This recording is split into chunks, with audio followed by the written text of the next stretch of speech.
Kung ang hanap ng bawat pamilya sa pagsalubong sa bagong taon, dekalidad at super sarap na pagkain, rekomendado ho ng mga netizen ang The Good Meat Fresh Hub. Samantala, target din ng The Good Meat Fresh Hubs na makapagtayo pa ng maraming farms dahil gusto rin nilang makapagbigay ng trabaho sa ating mga kababayan. Mark De La Rosa sa detalye.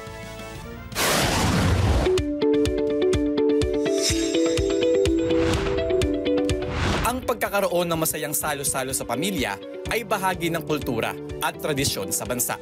Good food for equally good memories. At isa sa naging parte na rin ngayon ng tradisyon sa bawat hapag ng pamilyang Pinoy ay ang The Good Meat Fresh Hub. Nag-start yung The Good Meat noong 2018. Nagsimula kami sa yung una naming tindahan sa Parañaque para makapag-provide kami ng high quality, delicious, and nutritious na mga food products sa ating mga mamamayan and para ma-promote yung food security sa ating bansa. Kaagapay din sila para masuportahan ang aspeto ng lokal na agrikultura. We source our own mga meats, mga baboy. Pinapalaki namin sila. So that in itself, we are helping the local agricultural industry. Kung marami din kaming mga farms na naitayo, then marami rin kaming makakreate na mga jobs para sa mga tao. Naniniwala sila na ang pag-invest sa mga pasilidad at mga eksperto ay ilan lamang sa mga paraan para pagkatiwalaan sa kanilang industriya. So sa The Good Meat Fresh Hub, panatag yung mga kakain na okay, malinis ito. Yung mga baboy na yun ay ini-slaughter namin at saka kinakat ng mga expert butchers namin sa aming AAA accredited na meat slaughter plant.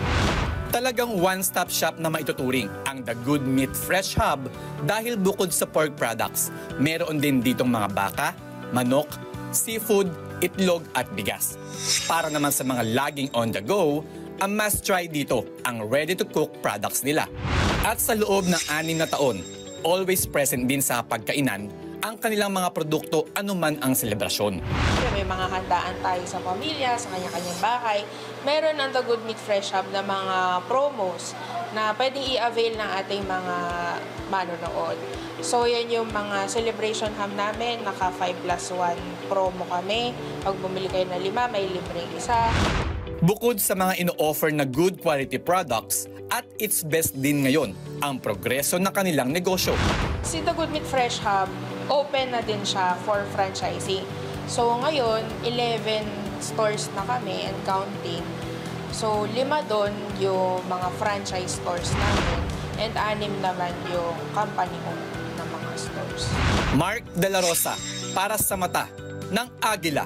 Matatag, matapang, matapat. Maraming salamat sa inyo pong pagsubaybay sa Mata ng Agila Primetime. Para malaman ang matatag, matapang at matapat na mga balita, i-follow lamang at mag-subscribe sa @Net25 TV.